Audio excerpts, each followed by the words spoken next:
appreciate all of you. Thank you. Are you aware that the Filipino community is proud of you because of your achievement of building this hotel? Okay. Can we give her a round of applause, please? And thank you also for the opportunity for giving me Chairman Iscomang. Sir, thank you so much. I know you are busy with your schedule, but you joined us tonight. That's a gesture that you really welcome our Filipino community tonight. Mr. Ali as well, thank you so much for trusting us.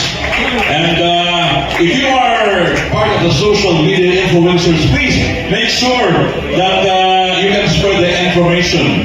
We also would like to welcome we will be welcoming our guest tonight, Marie. So I guess we're now ready. Sir? Okay, sit back. Oh, they're doing this every Saturday. So, sit back and relax. We'll show you the kind of entertainment that we have here tonight. So, to hit you up, I'd like to welcome the most sought-after comedian, gorgeous